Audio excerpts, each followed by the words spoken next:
초록어린이재단에 매달 100만 원을 후원하게 되었습니다. 이 모든 게 구독자, 시청자 여러분 덕분입니다. 구독과 좋아요 감사합니다.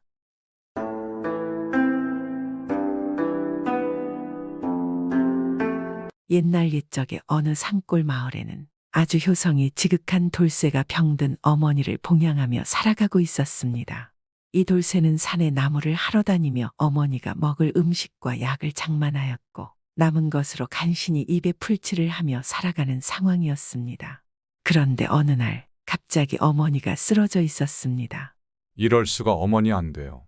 돌쇠는 어머니를 업고 마을의원으로 달려갔습니다.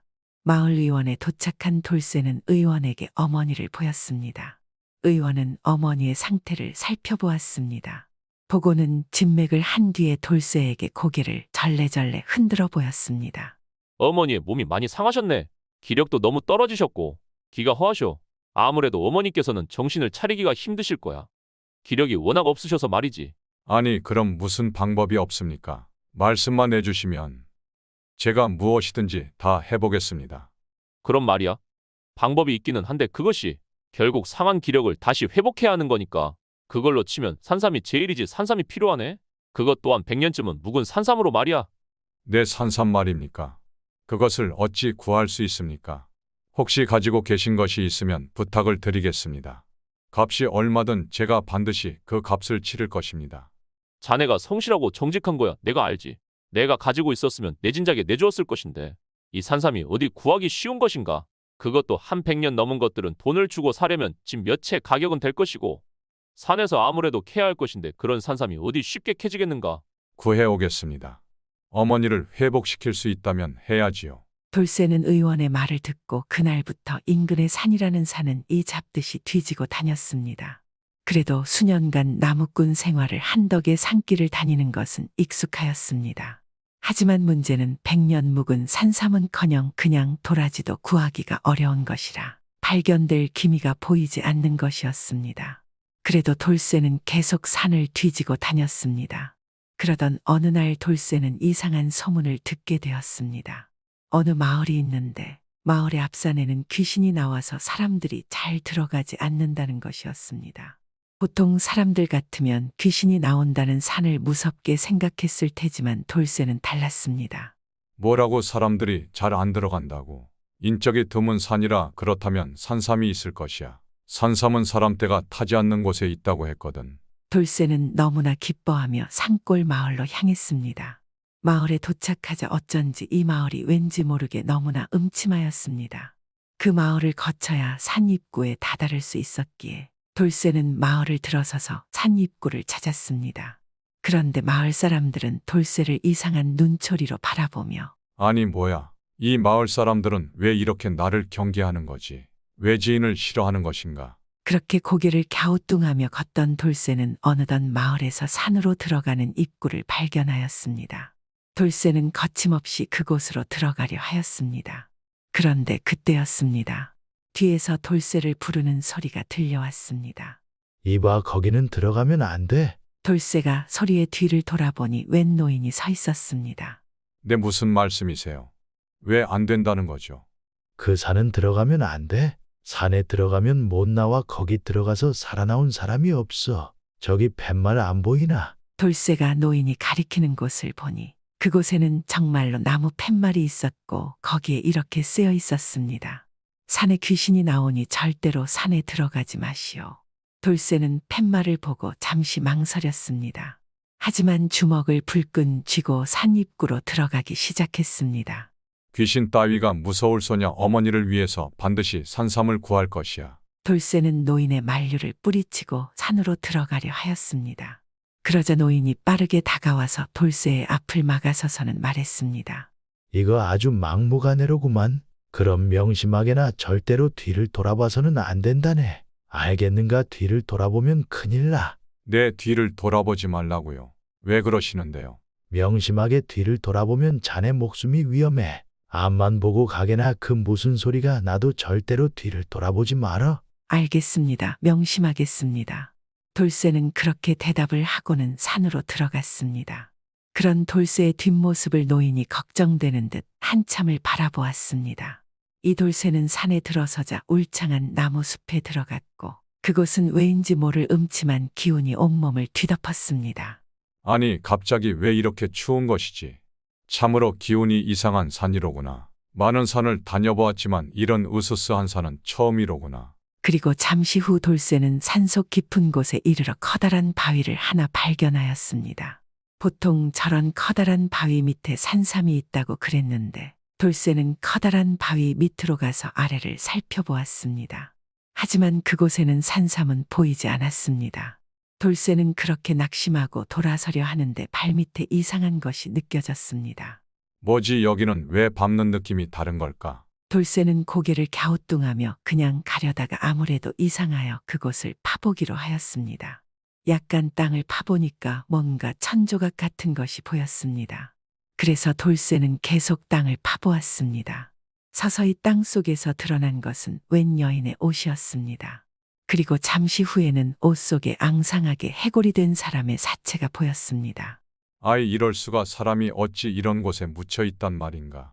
돌쇠는 너무나 깜짝 놀라서 어쩔 줄을 몰라 하다가 사체 머리 부분에 놓여져 있는 옥비녀를 보았습니다. 이것은 제법 값이 나가 보이는데 이것을 팔면 산삼값에 보탬이 될지도 모르겠구나. 돌쇠는 하지만 잠시 망설였습니다. 망자의 물건을 함부로 가져가는 것이 옳지 않다고 생각했기 때문입니다. 하지만 곧 어머니의 얼굴이 눈앞에 아른거렸습니다. 돌쇠는 마음을 다잡았습니다.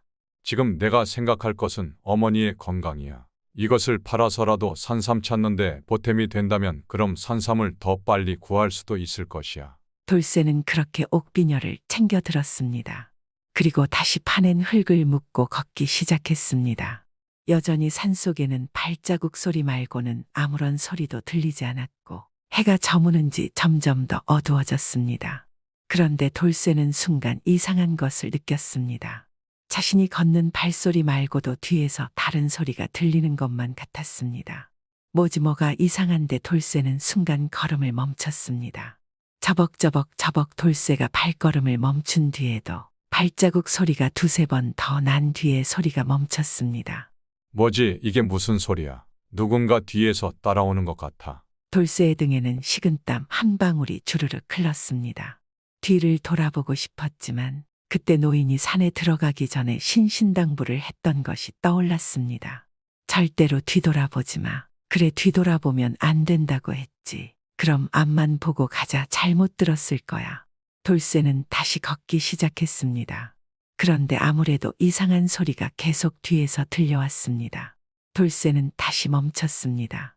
저벅저벅 이번에도 뒤에서 발걸음 소리가 들리다가 뒤늦게 멈췄습니다. 설마 진짜 귀신인가? 정말 귀신이 있는 것인가? 돌쇠는 뒤를 돌아보고 싶었지만 꾹 참았습니다. 그리고 더 빠른 걸음으로 걸었습니다. 그 이상한 소리는 점차 더 가까워졌습니다. 돌쇠는 다시 멈췄습니다. 안 되겠어. 확인을 해야겠다. 뒤에 따라오는 너는 누구냐? 돌쇠는 큰 용기를 내서 뒤를 휙 하고 돌아봤습니다. 그런데 놀랍게도 돌쇠의 뒤에는 아까 입구에서 돌쇠를 말렸던 노인이 뒤로 나자빠져서 돌쇠를 올려다보고 있었습니다. 아니, 어르신 어찌 여기 계십니까? 자네가 걱정이 돼서 따라왔지. 갑자기 그렇게 뒤를 돌아보면 어쩌나. 돌쇠의 눈에 이 노인이 떨어뜨린 도끼가 보였습니다. 이거 혹시나 뭐라도 나올까 싶어서 챙겨왔네. 느꼈다시피 이 산이 워낙 흉흉해서 말이야. 네, 고맙습니다. 아이, 제 뒤에 오셨으면 말을 해주시지요. 그런가 미안해. 내가 따라가느라 숨이 차가지고 가까이 가서 말을 하려고 그랬지. 그보다 말이야, 전에 산삼을 찾는다고 했지. 나 따라와 보라고. 여기 이쪽으로 가면 된다네. 산삼이 있을 만한 곳을 내가 알고 있어. 아이, 정말입니까? 감사합니다. 노인은 희죽희죽 웃으며 돌쇠의 앞으로 걸어가더니 돌쇠를 인도했습니다. 돌쇠는 노인의 뒤를 따라 한참 걸었습니다. 그런데 한참 가다 노인이 갑자기 빠른 걸음으로 걸어 웬 커다란 나무 근처에 갔습니다. 그리고 잠시 후 갑자기 나무들 사이에서 수명의 사람들이 손에 나시며 도끼를 들고 나타났습니다. 그리고 그들 사이로 돌쇠를 인도해 주었던 노인이 보였습니다. 사태를 파악하지 못한 돌쇠는 어르신, 아이 어찌 이러십니까? 왜들 이러세요? 그러자 노인이 웃으며 말했습니다. 아이, 그러게 뒤돌아보지 말라고 이야기를 했는데 애초에 산에 들어가지 말라고도 하지 않았나? 내 경고를 무시한 자네 잘못이네. 너무 원망하지 말게나. 돌쇠가 뭐라 말하기도 전에 사람들이 점점 돌쇠를 둘러싸고 다가왔습니다. 이럴 수가. 아이, 이렇게 내가 죽는 건가? 어머니를 회복시켜 드려야 하는데. 돌쇠의 머릿속에는 그 와중에도 자신이 잘못되면 어머니를 회복시키고 돌볼 사람이 없는 것이 걱정이었습니다. 도망을 쳐야겠다고 생각을 했지만 십수명의 사람들이 무기를 들고 자신을 둘러싸고 있으니 도망칠 구석이 보이지 않았습니다. 이렇게 끝인 건가 돌쇠는 두 눈을 질끈 감았습니다. 그런데 그때였습니다. 으악, 여기저기서 갑자기 비명 소리가 들렸습니다. 돌쇠가 놀라서 눈을 떴고 눈앞에는 믿기지 않은 광경이 보였습니다. 갑자기 마른 하늘에서 웬 우박이 떨어지고 있었는데 우박은 사람 주먹만 했습니다. 우박들은 돌쇠를 둘러싼 사람들 머리로 떨어졌고 사람들은 우박을 맞아 쓰러지고 당황하고 있었습니다. 이게 뭐야? 웬 온유월의 우박이야, 사람 살려. 그리고 돌쇠의 눈에 몇몇 사람들이 우박을 맞고 쓰러져서 생겨난 빈틈이 보였습니다. 갑자기 우박이 더욱 거세게 내려서 사람들에게 떨어졌고 사람들은 움직일 수조차 없게 되었습니다. 이 사람들은 돌쇠를 잡기는커녕 머리로 쏟아지는 우박을 맞고자 잔뜩 웅크리고 머리를 싸매거나 바닥에 넋주고 엎드리고 커다란 나무 아래로 피해야 했습니다. 돌쇠는 무작정 뛰며 살기 위해서는 관아로 가야 한다고 생각했습니다. 그리고 계속 달려 관아의 문 앞에 이르렀습니다. 그리고 포졸들에게 돌쇠가 당한 사실을 말하고 쓰러졌습니다. 그리고 눈을 떠보니 사또가 눈앞에 있는 것입니다. 오, 정신이 들었는가? 일어나기를 기다렸다네. 사또나리, 이것이 어찌 된 것입니까? 포졸들이 자네를 업고 들어왔다네. 그래, 자네가 이상한 이야기를 했다고 하던데. 맞습니다. 제가 저기 산에서 시체를 발견했습니다. 그리고 산 아랫마을 사람들이 산에서 저를 죽이려 하였습니다. 그런데 갑자기 우박이 떨어져서 그래서 살 수 있었습니다. 우박이라고? 웬 우박이란 말인가? 지금은 여름인데 이 더운 여름에 우박이라니. 그것이 저도 이해할 수가 없었습니다. 그리고 돌쇠는 자신의 품에서 옥비녀를 꺼내어 사또에게 내밀었습니다. 실은 이것을 팔아볼 생각으로 가져왔습니다만 제가 본 시체에서 발견한 것입니다. 사또는 옥비녀를 받아들더니 믿기지가 않는다는 표정을 지으며 한참을 멍하니 있었습니다. 혹시 이 비녀는 아는 물건이신 겁니까? 돌쇠의 물음에 사또가 고개를 끄덕였습니다. 이것은 내가 처에게 준 옥비녀라네. 확실하네. 이것은 내 처의 비녀야. 한양의 장인에게 특별히 부탁해서 제작한 물건이지. 내가 이 마을에 사또로 부임하면서 내가 먼저 마을에 부임하여 왔고 내 처는 한양 집의 가산을 정리하고 며칠 뒤에 이 마을로 향한다는 소식을 받았었지. 그리고 그것이 부인의 마지막 소식이었다네. 뒤로 부인이 행방불명되었지. 자네가 본 시신이 어디인가 당장 그곳으로 나를 안내하게.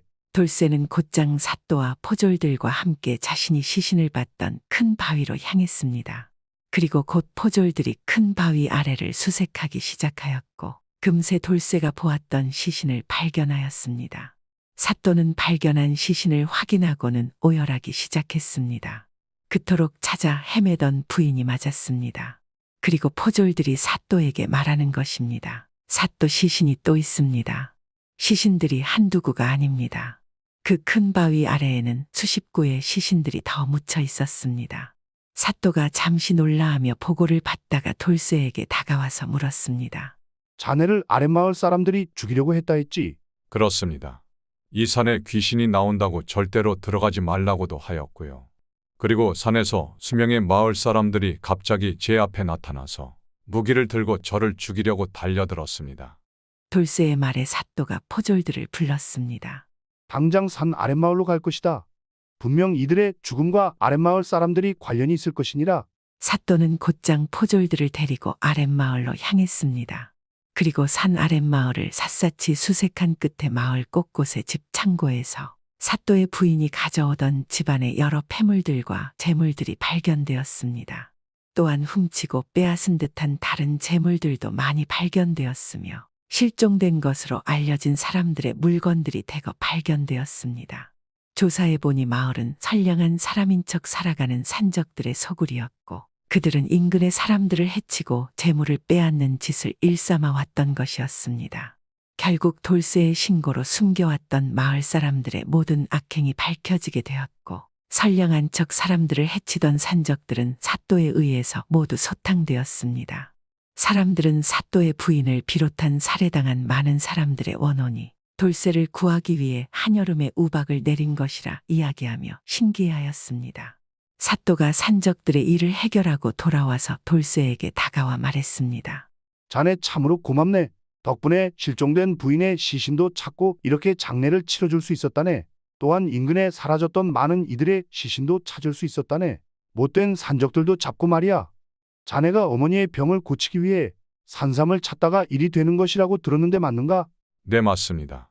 어머니가 위중하셔서 삼산을 찾으러 여기에 온 것입니다.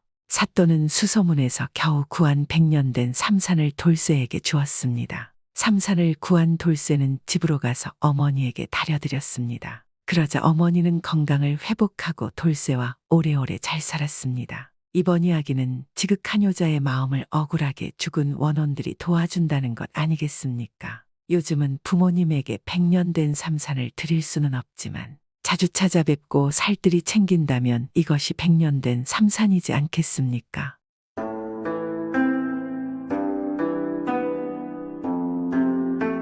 옛날 옛적에 돌쇠라는 사람이 살았습니다.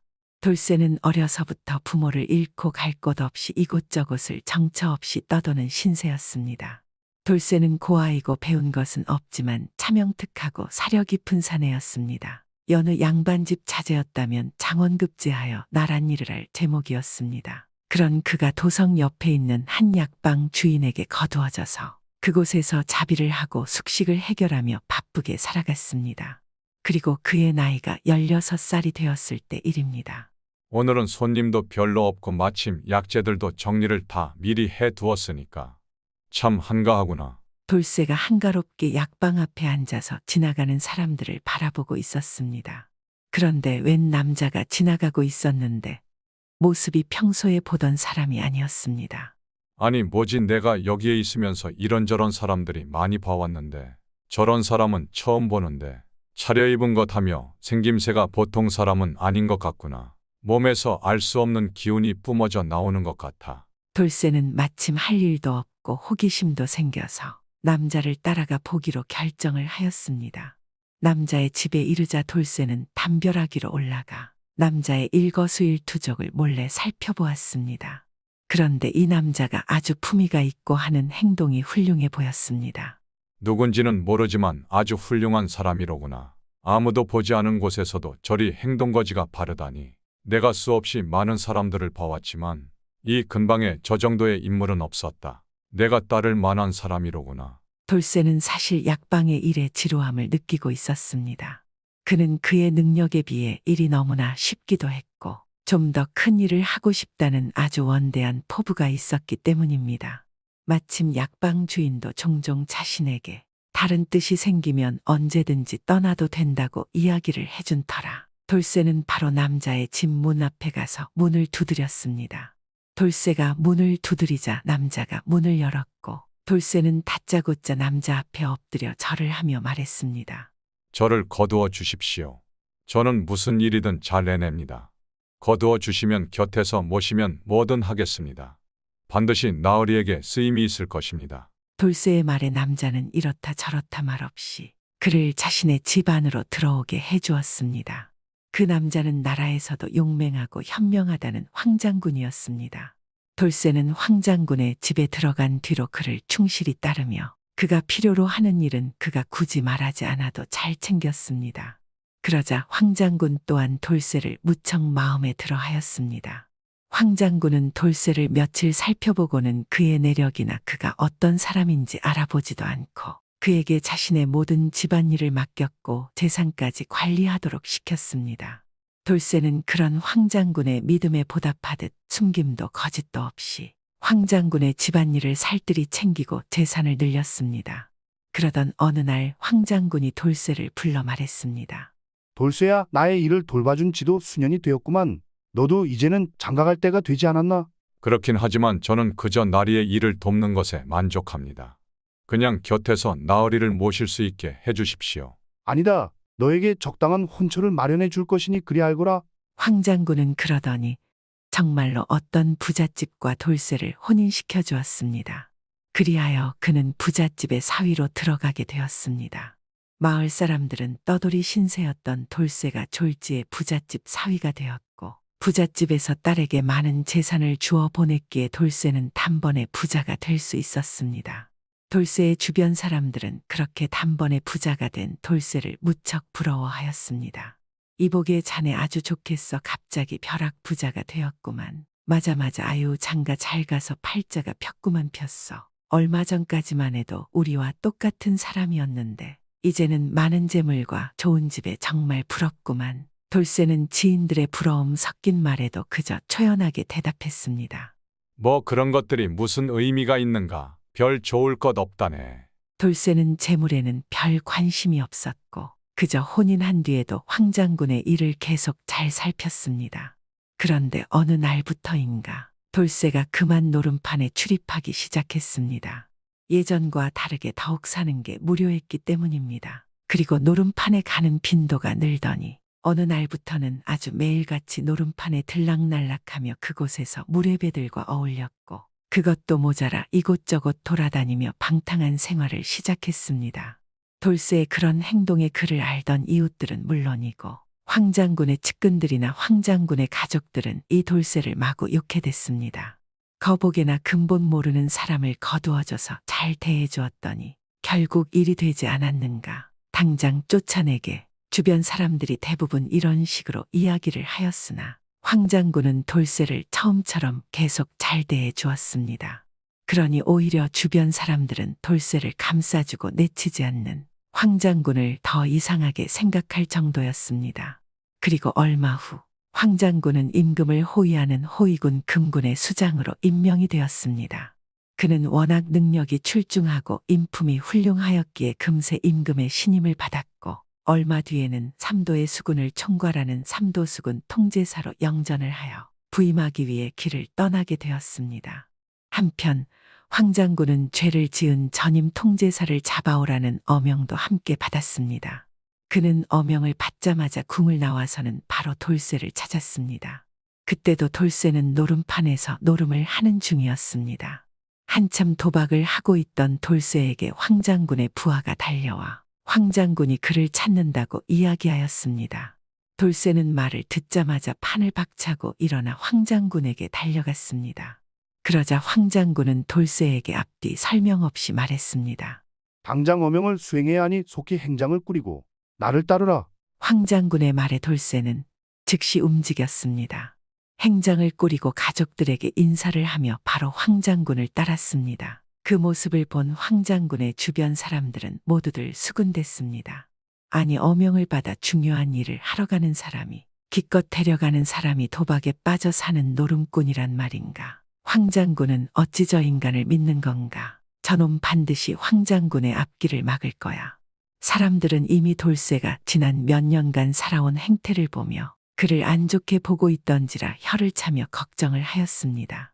그리고 몇몇 사람은 황 장군에게 가서 그를 데려가지 말고 다른 사람을 데려가라고 말했습니다.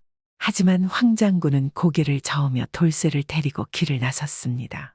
황 장군과 돌쇠는 수군 통제사 군영에 있는 통영에 도착했습니다. 그는 즉시 어명에 따라 전임 통제사를 잡아들였고 그를 한양으로 압송에 올렸습니다. 당시 통제영이 있는 곳은 민심이 흉흉하고 사정이 말이 아니었습니다. 백성들은 끼니를 굶기 일쑤였고 치안도 엉망이었습니다. 사람들은 그저 전임 통제사와 마찬가지로 새로운 통제사도 자신들을 괴롭힐 것이라 생각하며 몹시 경계하고 두려워하였습니다. 거기에 훈련도 안 된 병사들 또한 아주 오합지졸이었습니다. 황 장군은 잠시 수군의 상태를 살펴보고 돌쇠를 불렀습니다. 돌쇠야, 너는 곧 수군의 장부들을 살펴보고 미흡하거나 정리가 안 된 것이 있으면 잘 정리를 해주고 채워놓으라. 그리고 이 수군의 실제 물자 재고를 정확히 파악해보고 해라. 뭐가 많고 뭐가 부족한지 꼼꼼히 조사해라. 황 장군의 명을 받은 돌쇠는 이렇다 저렇다 군말 없이 바로 일에 착수에 들어갔습니다. 그는 군영 안팎으로 기존 관리들과 소통하며 수군의 상황을 먼저 파악하였고 곧 모든 장부들을 꼼꼼하게 제대로 정리하였습니다. 그리고 장부에 빠져 있는 수많은 물자들을 별도로 추스러 새로 장부를 마련해 보고하였습니다. 그가 빠진 군수 물품을 정리하자 돌쇠가 수일 만에 정리해 마련한 수군의 재산만 무려 5만 양에 달했습니다. 돌쇠는 모든 것을 일목요연하게 정리하여 황장군에게 보고하였습니다. 장군님의 명을 받들어 수군의 재물들을 정리해 봤습니다.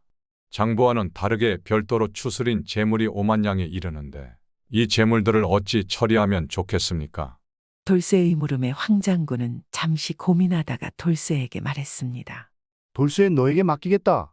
군영의 상황을 잘 살펴서 바르게 처리하거라. 황장군의 말에 돌쇠는 그러겠다. 대답을 하고 곧 군영을 나왔습니다. 그리고 나서 돌쇠는 한나절 동안 군영과 군영 근처의 마을을 살펴본 뒤에 돌아와서 마련한 재물을 사용하는 일에 착수하였습니다. 그는 이 수군 안에 있는 마을 사람들을 모두 불러서 큰 잔치를 베풀었습니다. 밥을 하고 술을 빚어서 사기가 떨어질 대로 떨어진 군사들과 힘들어하고 있는 백성들을 모아 배불리 먹였습니다. 그러자 새로운 통제사에 대해 걱정과 두려움을 갖고 있던 백성들과 군사들은 몹시 좋아라 하였고 긴장과 두려움을 조금 풀었습니다. 어유 세상에 이게 얼마만에 배에 기름칠을 하는 건가. 그러게 아이 오자마자 또 우리에게 뭘 빼앗아가나 걱정했는데 이건 오히려 맛있는 음식을 주고 잔치를 벌여주시니 혹시 배불리 먹이고 뭐 힘든 일 시키려고 그러는 거 아니야. 이 사람아 괜히 그런 소리 말어. 사람들은 이런저런 이야기를 하며 나름 재미있게 잔치를 즐겼습니다. 오랜만에 각박했던 수군과 마을들이 활기를 띠고 분위기가 아주 좋아졌습니다. 그러면서도 마을 사람들은 여전히 새로운 통제사에 대한 경계를 풀지는 않았습니다. 돌쇠는 잔치가 마무리된 이후에는 바로 수군의 관리들에 대해 조사를 시작했습니다.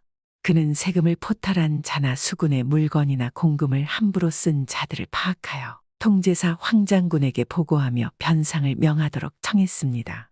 황장군은 별말 없이 명령서를 내려주었으니 돌쇠는 황장군의 명령서를 들고 다니며 그들에게 가서 함부로 쓴 공금이나 물건들에 대해 변상을 요구하였습니다.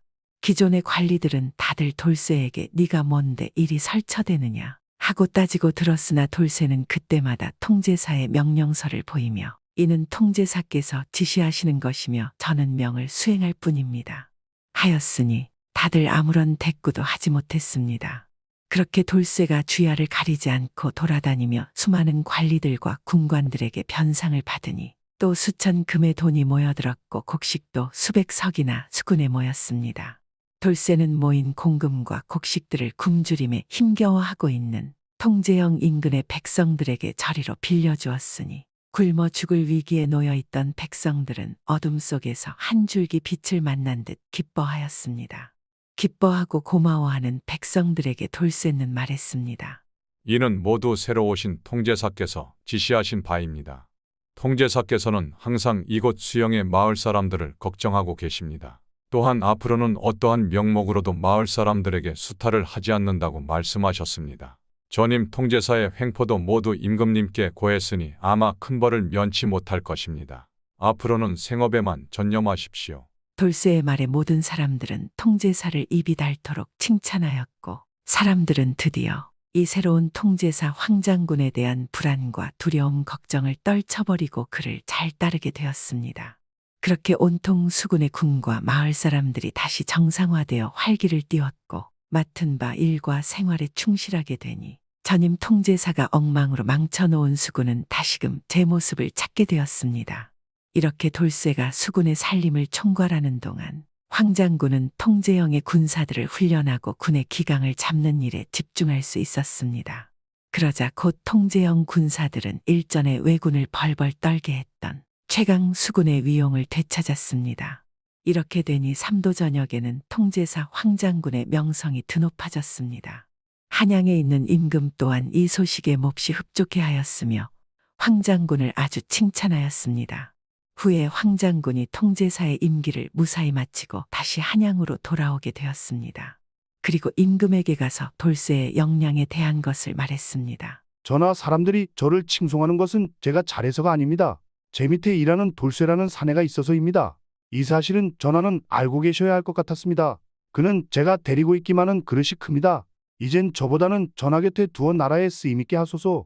그러자 임금님은 돌쇠를 높은 벼슬에 앉히고 그의 재능을 발휘할 수 있도록 했습니다. 그렇게 황장군과 돌쇠의 관계를 본 수많은 사람들은 자신의 사람을 끝까지 신뢰하고 믿어주는 황장군의 성품을 몹시 칭송하였고 그와 동시에 영리한 재주를 가지고 자신을 믿어주는 황장군을 잘 보필한 돌쇠의 능력을 아주 칭찬하였다고 합니다.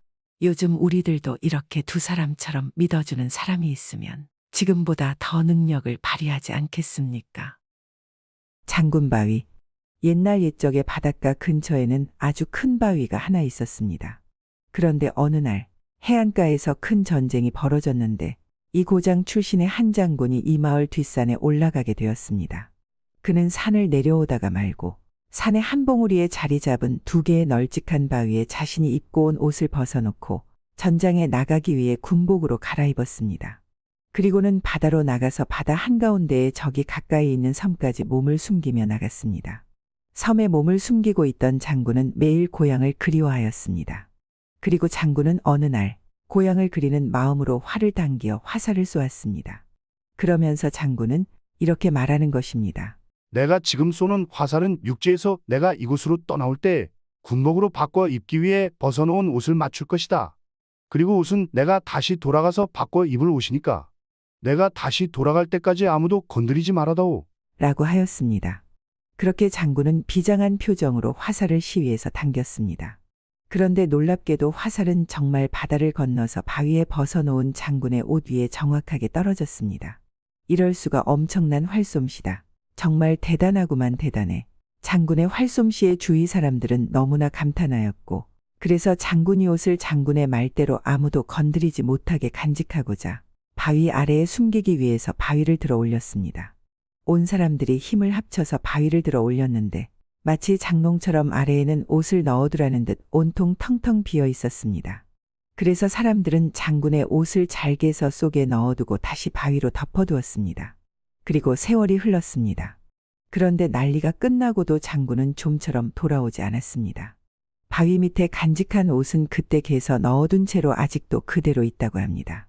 그리고 다시 세월이 흘러서 호기심 많은 사람들은 골짜기를 찾아가 바위를 다시 들어 올리려고 애를 써보았습니다. 장군의 옷이 정말 그곳에 있는지 궁금했기 때문입니다. 하지만 아무리 많은 사람들이 달려들어도 바위는 꼼짝도 하지 않았습니다. 그 바위는 바위 두 개를 포개 놓은 것 같이 생겼는데 이상하게도 손으로 두드리면 속이 비어있는 것처럼 동굴 같은 울림이 있었으며 커다란 쇠코창이로 쪼개진 틈을 가르려고 애를 써봐도 바위는 조금도 변화가 없었습니다. 지금도 바위는 예전 그대로의 모습이고 아무도 바위를 들어보거나 쪼개보지 못하여 아직도 바위 속에는 옛날에 장군이 입었던 옷이 고스란히 간직되어 장군의 손길을 기다리고 있는 것으로 생각하고 있습니다. 그래서 사람들은 이 바위를 농바위 혹은 장농바위라고 부르고 있다고 합니다. 오늘도 즐겁게 봐주셔서 감사합니다.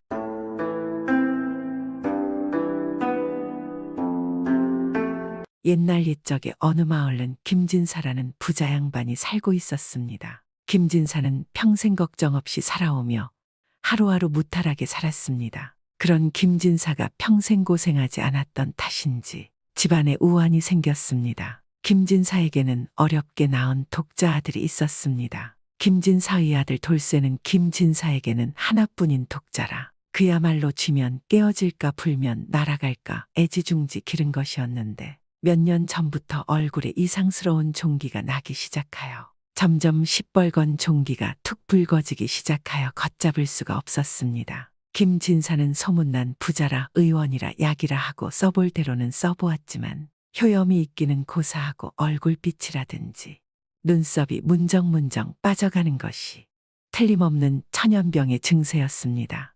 그동안의 의원들이 돌쇠의 증세를 보고는 나는 의술이 미숙해서 이게 무슨 병인지 알 수가 없소이다 하고 물러가기를 일쑤였습니다. 그래도 김진사는 자식을 아끼는 욕심에 설마하니 내 자식이 문둥이라니. 그럴 리가 없어. 내가 하늘에 잘못한 것이 없는데 어찌 내 자식이 문둥병이라는 것이야. 좋은 약을 써보면 곧 금방 나을 것이야. 하고 스스로가 간신히 위로하였습니다. 그런데 점점 누가 보든지 현저히 천연병 환자의 증세가 나타나고 그것을 계속해서 본 김진사는 몇백 길 깊은 골에 거꾸로 박히는 절망을 느끼지 않을 수 없었습니다. 재산도 아깝지 않다. 하루빨리 장가를 들여서 돌쇠의 몸에서 자손을 얻어야겠다. 이대로 대가 끓기면 안 되지. 그러나 김진사의 이 애절한 바람이 거의 절망이 되어 왔었던 것입니다. 왜냐하면 동네 사람들은 김진사 듣는 데서 차마 누구 아들은 문둥이라 하는 말은 하지 않았지만 뒤에서는 김진사도 참 재산이 아깝지 천석만석을 하면 뭐래. 누가 문둥이한테 딸을 주려고 하겠어. 비웃기도 하고 가여워하기도 하였습니다. 그리고 이 소문이 자연히 퍼져서 누가 청혼을 하는 사람도 없었거니와 간혹 사실을 모르고 청혼하는 사람이 있다가도 돌쇠의 병을 알고는 없던 일로 하였습니다. 이런 사정을 알고 있는 김진사도 돈으로 남의 입을 막을 수는 없었습니다. 그런데 어느 날 하늘이 도왔는지 이웃 고을에 사는 송선달이라는 사람이 청혼을 해왔습니다. 그동안 사람들에게 규수만 얌전하면 가세는 어찌 되었더라도 그야말로 신부를 싸서 데려오겠고 친정에 먹고 살 것까지 주겠다는 말로 몰래 혼처를 구하였던 효과가 이루어진 것이었습니다.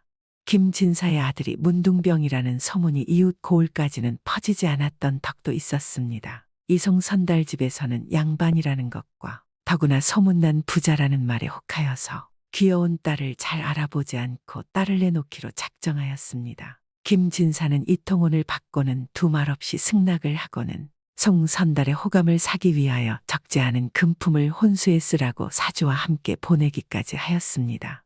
송선달 집에서는 난생 처음 만져보는 거액의 돈에 눈이 어두워서 신랑을 우선 볼 생각도 하지 않았습니다. 그런데 그리 일이 쉽게 가지 않았습니다. 그것이 택일 날짜를 받아 놓자마자 아들 돌쇠가 알아 누워버렸습니다. 여느 병 같으면 그야말로 약사발을 머리에 이고라도 장가를 가겠지만 얼굴의 종기가 벼랑간 버석 성에서 차마 얼굴을 볼 수 없는 형편이고 보니 아무리 장가들이기 급한들 그 꼴을 신부집 사람들에게 보일 수는 없었습니다. 만일에 한 번만 돌쇠를 본다면 파혼이 될 것은 말할 나위도 없는 일이 아닌가.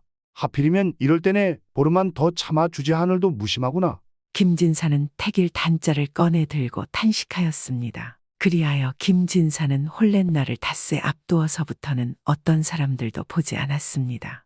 남에게 이 초조한 낯을 보이고 싶지도 않고 또 조용히 좋은 방도도 생각해보고도 싶어서 그러는 것이었습니다. 어떻게든 혼사를 물리지도 않고 자식의 흉악한 낯을 보이지도 않고 어떻게 성혼할 길이 없을까 생각해 볼 수 있는 모든 묘책을 생각해 보는 것입니다. 그러나 아무 방법 없이 혼산날이 사흘 남았습니다. 그런데 뜻하지 않는 손님이 찾아왔습니다. 이 고을의 면장의 아들 칠보기가 찾아왔습니다. 고을 면장과 김진사는 어릴 적 부처 친한 사이라 그의 아들 칠보기 역시 가끔 그의 부친의 심부름으로 오는 때가 있기에 얼굴을 잘 알기는 하지만은 이번엔 면장의 서찰도 가지고 오지 않았기에 면장에게 무슨 일이 있을 것이라 생각이 들었습니다. 집에 무슨 일이 생겨서 왔느냐?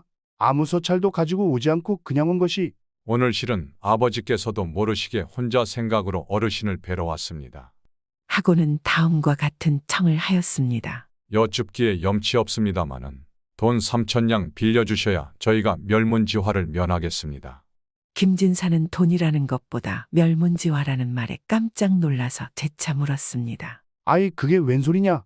어찌 너희 집이 멸문지화를 당한단 말이냐?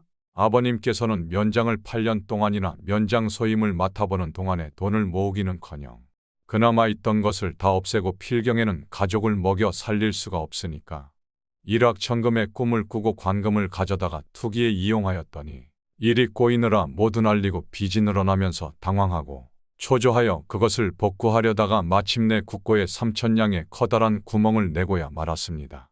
제 돈 같으면 탄식 몇 번으로 마감이 될 것이지만은 관금 횡령만은 큰일 아니겠습니까? 그래서 그만한 돈을 능히 빌려줄 사람은 김진사님 밖에 없다 생각하여 온 것입니다. 김진사는 칠보기의 이야기를 잠자코 듣고 있더니만 말이 끝난 후에 돈이 얼마냐? 3,000냥이면 되는 것이냐? 너의 스스로의 생각으로 나에게 왔다고 했겠다. 기특한 일이다. 자식이 돼서 부모의 근심을 남의 일 보듯 해서야 되겠는가? 보통 같으면 3천냥이나 되는 큰 돈을 못 주겠다고 하겠지만은 일이 급하기도 하려니와 너의 정성이 기특해서 내주는 것이니 그리 알아라. 그런데 돈을 주기는 주겠다마는 내 부탁이 하나 있으니 그걸 들어주겠느냐? 예, 무슨 부탁이신지 모릅니다마는 저의 집을 구해주시는 은덕을 결쳐보온이라도 하겠습니다. 몸으로 될 일이라면 무엇인들 못하겠습니까? 시키기만 해주십시오. 김진사는 얼른 말하기를 어려워하는 눈치를 보이며 이건 참 말하기 부끄럽다마는 한 번 들어 주었으면 한다. 내 아들 돌쇠의 병이 남이 싫어하는 문둥병인 듯하다. 그리고 그동안의 매번 온 사가 모두 이것 때문에 파탄된 사실. 그리고 이번에 운이 좋아서 혼인 날짜까지 다 와서 이제는 목적을 달성하였구나 하였더니 그것마저 하늘이 노한 것인지 아들 돌쇠가 수일 전부터 병석에 누워 있으니 혼례를 치르러 갈 수 없다는 것. 그리고 이번 혼사를 놓치면 다시는 돌쇠를 혼인시키지 못한다는 것을 이야기하고 네가 내 자식 대신 신부 집에 가서 대리로 혼례를 지내고 며느리를 데려다 주기만 하면 되는 것이다. 나중 무슨 일이 생기더라도 내가 모두 책임을 질 테니깐 제발 그리해 주는 것이 어떻겠느냐? 그 집에선 천만다행으로 내 자식의 얼굴을 본 적이 없으니깐 다행 아니겠느냐? 네가 내 아들이라 해도 모를 것이야. 아니, 그런데 신방을 꾸밀 것인데 그것은 어떻게 합니까? 그것쯤이야 방법이 있겠지. 내가 몸이 불편하다고 하면야 거기서 억지로 너와 신부를 한 방에 들라고 해야겠느냐? 하고 이번에는 김진사가 칠복이의 눈치를 보는 것입니다. 얼른 대답을 하지 못하였습니다. 쉽게 대답하기에는 너무나 큰일 아니겠습니까? 그러나 나중 일은 김진사가 감당하겠다고 약조하였고 그보다도 만약 김진사의 청을 들어주지 않으면 삼천냥에 대한 승낙조차 어찌 될런지 알 수 없다는 생각을 할 수밖에 없었습니다. 그래서 칠복이는 마침내 승낙하고 말았습니다. 그럼 돈은 오늘 곧 보낼 테니 이번 일만은 너하고 나하고만 알고 있자. 물론 수행 가는 사람과 내 집안 사람들이야 자연 알아야만 하겠지만은 하고 김진사는 무척 기뻐하였습니다. 김진사 집과 송선달 집은 혼례는 예정대로 신부 집에서 거행되고 송선달은 똑똑한 사위를 얻은 것을 무한히 기뻐 자랑까지 하였습니다. 사위가 벼랑간 몸이 아프다 하여 신방을 꾸미지 못하는 것쯤은 큰 문제가 아니었습니다. 신부를 잠깐 대기시키고는 칠복이 혼자만을 자게 하였습니다. 그리하여 3일이 지난 후에 칠복이는 신부를 데리고 패백을 드리러 김진사 집에를 와서는 곧 뒤로 빠져나가서 자기 집으로 돌아가 버렸습니다. 며느리만 데려다 준다 하는 약속을 완전히 지킨 것입니다. 패백을 드린 날 밤 신부는 너무나 의외의 일에 눈물도 나오지 않았습니다. 혼례를 지낸 남편은 간 곳이 없고 병석에 누워있는 차마 볼 수 없는 몰골의 사나이가 정작 진짜 남편이라니 시아버지는 며느리를 붙들고 간곡히 사정사정하고는 모든 것을 팔자로 여겨달라고 사정사정하였습니다. 김진사의 생각은 며느리를 데려다 놓고 사정하면 어린 신부가 제 아무리 똑똑한들 별 수 있으려 한 것이었지만 신부의 마음은 그렇지 않았습니다. 남편이 흉한 병자라는 것은 오히려 문제가 아니었습니다. 예를 갖추어 하늘에 맹세한 사람이 따로 있게 되었으니 그 사람이야말로 정작 남편이 아닌가. 만일에 시부모의 청을 듣는다면 그것은 시집간 지 사흘 만에 두 난군을 맞이하는 것이 아닌가. 이렇게 생각하고 그녀는 밤에 잠을 이루지 못했습니다. 이튿날 아침에 김진사의 집엔 마치 불이 꺼진 집 모양으로 아무 소리도 새어나오지 않았습니다. 그런 것이 새며느리가 밤사이에 도주한 것입니다. 이 일을 어쩐다. 어디에다 이런 말을 하랴. 이래도 창피 저래도 창피투성이다. 김진사는 다시 머리를 싸고 눕게 되었고 돈 3천냥이 공으로 없어진 셈이었습니다. 신부는 밤중에 시집에서 빠져나와 자기 친정으로 도망해 간 것이었습니다. 물론 이 송산달의 집에도 남에게 말 못할 큰 소동이 일어났습니다. 김진사에게 속은 것이 분하고 괘씸하고 딸을 버린 것이 원통하였습니다.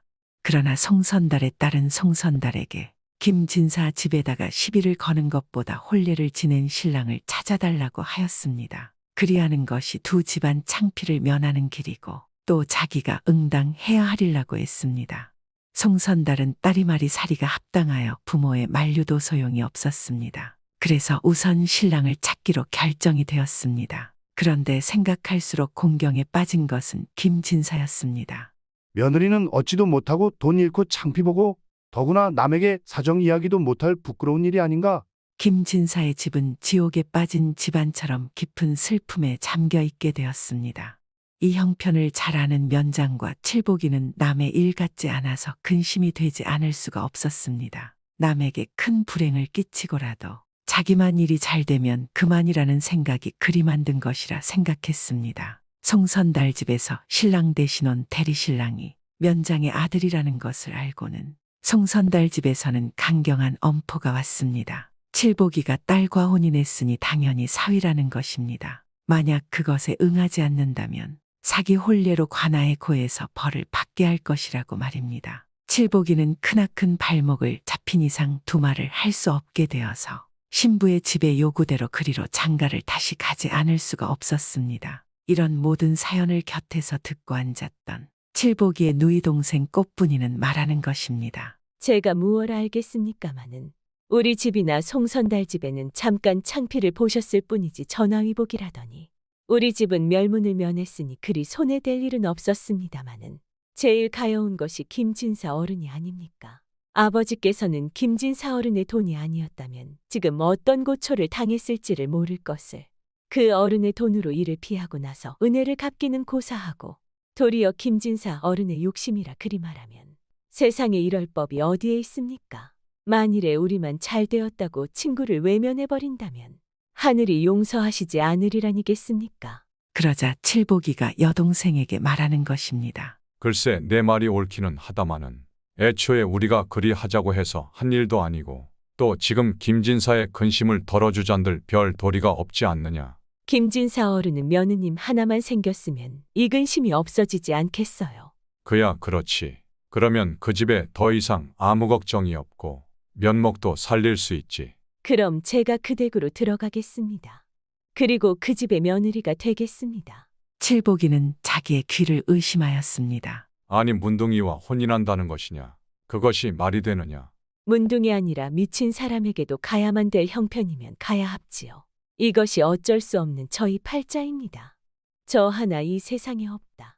생각하시고 그리로 보내주시면 아버지와 오빠는 은혜를 잊지 않는 사람이 되지 않겠습니까? 저희들이 잘 살고 남을 구덩이에 집어넣은들 그 영화가 어찌 오래 가겠습니까? 동생의 나이보다 성숙한 말에 칠복이는 아무 대답을 못하였습니다. 그리하여 김진사는 자신의 딸을 며느리로 보내겠다는 면장의 말을 듣고 눈물로써 감사의 뜻을 표하였습니다. 절벽에서 살 길을 얻은 셈이요 어둠에서 등불을 얻은 격으로 그들의 슬픔에 잠긴 가슴에는 따스한 햇살을 비추어 주었습니다. 어제까지 죽은 듯 고요하던 김진사의 집안이 오늘은 웃음 바탕으로 면장의 딸을 며느리로 맞이하였습니다. 그리하여 김진사는 어떤 며느리보다 귀하게 여기고 사랑해 주었습니다. 남편 돌쇠도 혼인한 후 이상하게도 점점 몸이 회복되어 갔습니다. 그렇게 김진사의 집안은 아무 걱정 없이 행복하게 오래오래 잘 살았습니다. 이번 이야기는 은혜에 관한 것입니다. 요즘 우리들도 종종 남에게 은혜를 입는 경우가 있지만 발등에 불을 끄면 잊어버리는 경우가 있습니다. 그런 사람들은 여기에 나오는 어린 며느리보다 못한 것을 잘할 것입니다.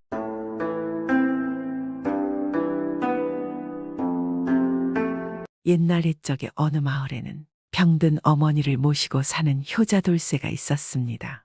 돌쇠의 아버지는 돌쇠가 어릴 적에 일찍 세상을 떠났기 때문에 어머니 혼자 돌쇠를 애지중지 키웠습니다. 돌쇠는 형제 없는 외아들이었기에 어머니는 돌쇠를 위해서라면 어떤 힘든 일도 마다하지 않고 일했습니다. 그런 어머니가 돌쇠가 20살이 되자 갑자기 병을 얻었습니다. 그리고 자리에 누워서 아무것도 하지 못했습니다. 돌쇠는 어머니를 극진히 돌봤습니다. 일하는 시간을 빼고는 항상 어머니 곁에 있었습니다. 그리고 세월은 흘렀지만 어머니의 병세는 나아질 기미가 보이지 않았습니다. 그런데 이 병든 어머니의 소원은 자신이 죽기 전에 아들이 장가드는 것을 보는 것이었습니다. 그래서 돌쇠는 자신과 혼인을 해줄 만한 여인을 찾아서 일단 급하게 혼인부터 하였습니다. 그리하여 드디어 돌쇠는 어머니의 소원을 이루어 드렸다고 아주 좋아라 하였습니다. 처음에는 새색시는 어머니를 잘 모시고 아주 착하고 성실한 듯 보였으나 점차 힘든 시어머니 모시기와 변변치 않은 살림에 불만을 나타내기 시작하였습니다. 새색시 역시 성심이 나쁜 사람은 아니지만 너무 고생하니깐 불만이 생기지 않겠습니까? 아유, 힘들어요. 아니, 언제까지 시어머니 병수발이나 하면서 살아야 하는 거예요. 아이, 그게 무슨 말이오? 부모가 아프면 병간호를 하는 것은 당연한 일 아니오? 무슨 말이냐니요. 내 친구들은 혼인하고 남편이랑 깨를 볶으며 잘 사는데요. 계절마다 여기저기 산으로 강으로 구경도 가고 얼마나 좋아 보이는데. 그런데 나는 이게 뭐예요? 혼인하고 그저 집에 틀어박혀서 병든 시어머니 병수발만 들고 있고. 이럴 거면 나랑 혼인은 왜 한 거예요? 그냥 병수발 들 사람이나 구하지. 당신은 어머니 때문에 저와 혼인한 거 아니에요. 아이, 부인, 그게 무슨 소리오? 어찌 그런 이야기를 하시오? 남편은 뭐라 말을 하고 싶었으나 사실 이 부인의 말이 다 맞았기에 뭐라 더 할 말이 없었습니다. 심지어 혼인을 하고 난 뒤에는 부인을 사랑하는 마음도 아주 커졌기에 부인이 고통스러워하는 것을 보기가 힘들었습니다. 그리고 얼마 후 이 부인이 아이를 가지기까지 하였습니다. 그러니 돌쇠는 더 전전긍긍하였습니다. 임신한 부인의 눈치를 보랴 어머니는 어떤지 살피랴 너무나 힘들었습니다. 그렇게 세월이 흐르고 아이가 태어났습니다. 부부는 너무나 기뻤습니다. 하지만 기쁨도 잠시였습니다. 돌쇠가 돈을 벌기 위해 일을 나가야 했고 집에서는 부인이 혼자서 아이를 돌보고 또 아파서 몸져 누워있는 시어머니를 돌봐야 했습니다. 그러니 갈수록 부인의 얼굴이 초췌해져만 갔습니다. 집에 돌아와서 힘들어하는 부인을 본 남편은 부인에게 너무나 미안했습니다. 부인도 남편이 너무나 미웠습니다. 언제까지 제가 이렇게 힘들게 살아야 하는 거예요? 당신 무슨 방법을 찾아봐야 되는 거 아니에요? 이렇게는 더 못 살 것 같아요. 아유, 미안하오, 부인. 내가 방법을 생각해 보겠소. 맨날 생각만 하고 그게 벌써 1년이 넘었어요. 이제 우리 아들까지 있는데 어쩔 거예요? 제가 어머니 때문에 하나뿐인 우리 아들에게 아무것도 해주지 못해요. 이러면 아이까지 아플까봐 매일 걱정이에요. 아유, 그러면 안 되지. 어머니도 소중하지만 우리 아들 또한 나한테는 너무 소중하오.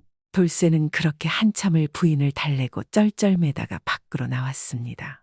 그러다 마을어귀에 있는 장승 앞에 걸터 앉아 신세 타령을 했습니다. 돌쇠는 이렇게 아내와 다투고 나오면 항상 이곳에 왔습니다. 그런데 신기하게 돌쇠가 신세 타령을 하면 이 장승이 꼭 자신의 말을 들어주는 것 같았습니다. 어쩐단 말인가. 그렇다고 어머니를 모실 다른 형제가 있는 것도 아니고 나 혼자뿐인데. 그렇다고 부인 말이 틀린 말도 아니고 시집 온 지 몇 년 동안 쉬지도 않고 저리 고생하니 안쓰러워 못 보겠다. 정말 이러다 집안이 풍지박살 날 것 같아. 그런데 갑자기 사람의 소리가 들려왔습니다. 내 지나가다 들어보니 사정이 정말 딱하게 되었군요. 어머니를 모시자니 부인과 자식이 힘들고 그렇다고 천륜을 버리고 부모도 버릴 수 없는 것 아니겠소. 돌쇠가 사내를 보니 사내는 선비로 보이고 꽤 위엄이 있어 보였습니다. 그러자 돌쇠는 푸념한 채 선비에게 속마음을 말했습니다. 예, 선비님. 제 이야기를 들어 알고 계시겠지만 정말 어찌할 바를 모르겠습니다. 나만 힘들면 괜찮지만 제 처자식은 무슨 죄랍니까? 그러자 선비가 돌쇠를 측은하게 보며 말했습니다. 내 좋은 방도는 있긴 한데 한번 해보겠소. 그러자 돌쇠가 순간 눈이 번쩍 뜨며 선비에게 넙죽 엎드려 말하는 것입니다. 선비님, 가르쳐 주십시오. 제가 할 수만 있다면 무엇이든지 하겠습니다. 그러자 선비가 돌쇠에게 여기서 산을 따라 십리를 가면 절이 하나 나올 것입니다. 그 절에 스님이 계시는데 스님은 당신처럼 돌봐줘야 할 노인들을 거두고 있습니다. 물론 먹여주고 재워주지요. 그곳에서 자네의 어머니를 거두어 준다면 자네 또한 좋고 부인도 더 이상 힘들어 하지 않겠소. 그리고 산속에 있기 때문에 거기에 간 어르신들이 장수한다고들 합니다. 관심 있으면 한번 가보겠소. 돌쇠는 너무 기뻐서 선비에게 몇 번씩 절을 하며 선비님, 내 당장 가겠습니다. 정말 선비님은 하늘이 보내주신 분이시군요. 정말 감사합니다. 이 은혜는 잊지 않을 것입니다. 혹시 어디 사는 누구이신지 조남이라도 가르쳐 주시면 어떠신지요? 그렇게 돌쇠가 고개를 들어 선비를 보자 선비는 보이지 않았습니다. 귀신이 고칼 노릇이네. 언제 가신 거야? 돌쇠는 곧장 집으로 가서 선비에게 들은 이야기를 부인에게 해주었습니다. 부인, 이제 걱정 안 해도 돼요. 노인을 먹여주고 재워준다는 절이 있어. 또 그곳에서 있으면 장수한다고 하는구려. 세상에 그런 곳이 다 있다니 우리에게 정말 필요한 곳이잖아요. 어서요, 어서 어머니를 업고 가봐요. 지금 안 가면 안 받아줄 수 있잖아요. 그러자 돌쇠가 아까 기뻐하던 기색은 사라지고 힘이 빠지며 하지만 어머니를 어찌 보낸단 말이오? 난 한 번도 어머니와 떨어져 살아본 적이 없소. 그리고 아무리 저리라고 한들 결국 남 아니겠소? 뭐라고요? 당신 내가 집을 나가야 정신을 차릴 거예요. 이대로는 못 살아요. 당신이 망설이면 제가 아들 데리고 친정에 가버릴 거예요. 그건 안 돼요. 알겠소 갑시다. 돌쇠는 부인의 성화에 못 이겨 어머니를 업고 선비가 말한 절에 찾아갔습니다. 그리고 그곳에 스님에게 말했습니다. 저 어머니를 이곳에 부탁하러 왔습니다. 이곳이 노인들을 돌봐준다는 절이 맞지요? 그러자 어머니를 보곤 스님이 말했습니다. 어머니 상태가 많이 안 좋아 보이시는데 이곳은 절이지 의원이 아니야. 그저 건강한 노인들이 모여서 먹고 자고 놀고 그렇게 하는 곳이지. 아픈 노인이 있으면 안 된다고. 자네 어머니는 안 되겠네. 어머니께서 건강해지시면 다시 찾아오게나. 예, 이럴 수가. 알겠습니다. 어쩔 수 없지요. 그러면 건강해지면 오겠습니다. 돌쇠는 내심 속으로는 기뻤습니다. 사실 어머니를 계속 모시고 싶었기 때문입니다. 그래서 돌쇠는 어머니를 업고 다시 집으로 돌아왔습니다. 그러자 아내가 버선발로 뛰쳐나왔습니다. 서방님 어떻게 되었어요? 어머니 이제 그 절에서 사시는 건가요? 그게 말이오 안 되었소이다. 네, 무슨 소리예요? 왜 안 되는 건데요? 돈을 많이 달라고 하던가요? 그게 절에 들어가려면 건강해야 한다는데 우리 어머니는 많이 아프지 않소. 건강하시지 못하니 절에서 받아주지 않겠다 하더이다. 세상에 아니 뭐 그런 곳이 다 있어. 나이 드신 분들 중에 어디 한 구석 한 아픈 분이 있나요? 정말 말도 안 돼요. 하지만 뭐 안 받아준다는데 어쩔 수 없지 않소. 우리가 그냥 모셔야겠소. 그러자 부인이 결심한 듯 돌쇠에게 말하는 것입니다. 안 되겠어요. 어머니를 건강하게 만들어야겠어요. 아이 그게 무슨 소리요? 어머니가 건강해져야 절에 들어가실 수 있다면서요. 그럼 그렇게 해야죠. 아니 그런데 뭘 어떻게 하자는 것이오? 잘 드시고 잘 움직이시고 필요하면 약도 지어 먹여드리고 안 그래도 의원인가에서 약 처방을 받아오긴 하였는데 당장 처방대로 약 사오세요. 그리고 당신 앞으로 어머니 집 안에만 있게 하지 말고 업어서라도 바깥 공기도 좀 쐬어드리세요. 알겠소. 그런데 일이 많은데 그렇게 하자니 돈을 못 벌잖소. 지금 일이 문제예요. 일을 줄이세요. 돈 모아둔 거 있잖아요. 그건 우리가 내년에 논을 사려고 준비한 것인데 알고 있잖소. 1년 논 못 산다고 우리 굶어 죽지 않잖아요. 일단 어머니를 건강하게 해서 절에 맡겨야 해요. 빨리 약방으로 가요. 그날부터 이 며느리는 시어머니를 건강하게 만들기 위해서 온갖 노력을 다하였습니다. 음식도 어느 때보다 신경 써서 잘 먹게 하고 약도 제때제때 잘 지어 먹이고 부축해서 또는 부축이 안 되면 업고서라도 시어머니를 바깥 공기를 쐬게 하는 등 정말 할 수 있는 모든 것을 다 했습니다. 그리고 그런 노력의 결과 1년간 좋아질 줄 모르고 애만 태우던 시어머니의 건강이 급격히 회복되기 시작했습니다. 그리고 말문이 막혀있던 어머니가 말도 하기 시작한 것입니다. 아이고, 내가 요새는 몸이 좀 살만하구나. 아니 어머니 말씀하실 기운이 나시는 거예요. 니들이 나를 아주 지극정성으로 잘 보살핀 덕분이구나. 고맙다 아들아, 고맙다 며느라. 며느리는 남편을 끌고 방 밖으로 나와서 물었습니다. 어때요? 이제 절에 가실 수 있는 거예요. 그게 말이오. 절에 가려면 아주 그냥 보통 사람처럼 건강해지셔야 한다고 그랬소이다. 지금은 아직 말문만 텄을 뿐이잖소. 알겠어요. 더 열심히 해야겠어요. 며느리는 시어머니의 건강에 차도가 보이자 더욱 힘을 내서 시어머니를 극진히 보살폈습니다. 그 정성의 하늘에 통한 것인지 어쨌든 덕분에 이 시어머니는 정말 날이 갈수록 더 건강해졌고 이제는 보통 사람들처럼 생활이 가능해졌습니다. 세상에 우리 어머니가 이렇게 건강해지시다니. 돌쇠는 손자를 돌보며 손자에게 밥을 먹여주고 있는 어머니를 보고 자신의 눈을 믿기가 힘들었습니다. 아이고 얘들아, 너희들 덕분에 내가 이렇게 아주 건강해졌구나. 니들이 고생이 많았는데 며느리 처갓집이나 좀 다녀오려무나. 우리 손주는 내가 보고 있을 테니까. 너희들이 나를 돌보느라고 혼이 나고도 제대로 처갓집도 못 갔다 오지 않았니? 네 아니에요. 어머니 괜찮아요. 야 이놈아, 뭐가 괜찮아. 그러다가 우리 착한 며느리 도망간다. 자, 여기 내가 모아놓은 이 쌈짓돈을 줄 테니 이 돈으로 열흘 정도 처갓집 가서 제대로 사위 노릇을 하고 오거라. 걱정하지 말고. 아유, 참 세상에 어머니 고맙습니다. 두 사람은 얼떨결에 시어머니가 준 쌈짓돈으로 처갓집으로 떠나게 되었습니다.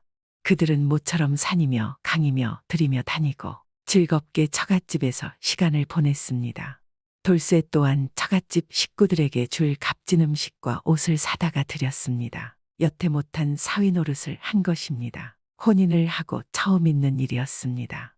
너무 좋아요. 내가 꿈꾸던 혼인 생활이에요. 당신이 모처럼 좋아하니까 나도 줬소. 정말 그동안 너무 힘들었어요. 정말 이런 날이 올 줄은 몰랐어요. 알고 있소. 당신이 얼마나 고생했는지 나도 마음을 단단히 먹었소이다. 이제 돌아가면 어머니께서도 건강해지셨으니까 어머니를 모시고 절로 갈 것이오.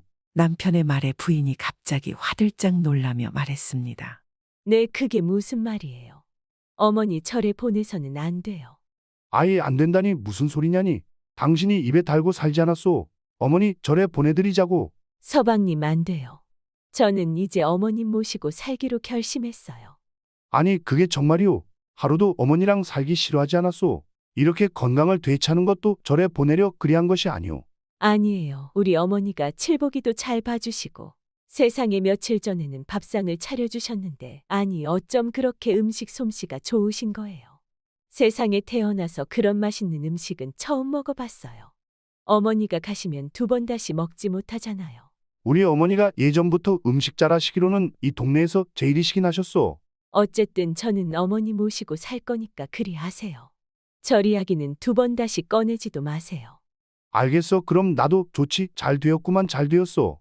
그렇게 병든 시어머니를 절에 보내려 했던 며느리는 시어머니가 건강해져서 오히려 자신이 편해지고 좋은 일이 생기자 마음이 바뀌어 어머니를 모시기로 하였습니다. 그런데 돌쇠가 처갓집에서 집으로 돌아올 때 어머니를 보내려던 절을 한번 가보았습니다. 며느리가 어머니를 그렇게 보내려던 그 절 말입니다. 그런데 절에 간 돌쇠는 깜짝 놀랐습니다. 예전에 절은 온데간데 없고 폐허가 된 낡은 집이 한 채 있는 것입니다. 분명히 절이 있었는데 귀신곡할 노릇인 것입니다. 돌쇠는 마을 어귀에 도착하고 장승이 있는 곳을 지나가게 되었습니다. 그런데 놀랍게도 장승의 얼굴이 돌쇠에게 절 이야기를 해준 선비의 얼굴과 너무 닮았습니다. 돌쇠는 자신의 어려움을 장승이 돌봐주었다고 생각하고 전보다 어머니와 부인에게 잘하고 행복하게 오래오래 살았습니다. 요즘에도 종종 부모와 배우자 사이에 이런 일이 생기곤 합니다. 이런 일이 생기면 여기 장승처럼 속 시원하게 잘 해결해주면 얼마나 좋을까요?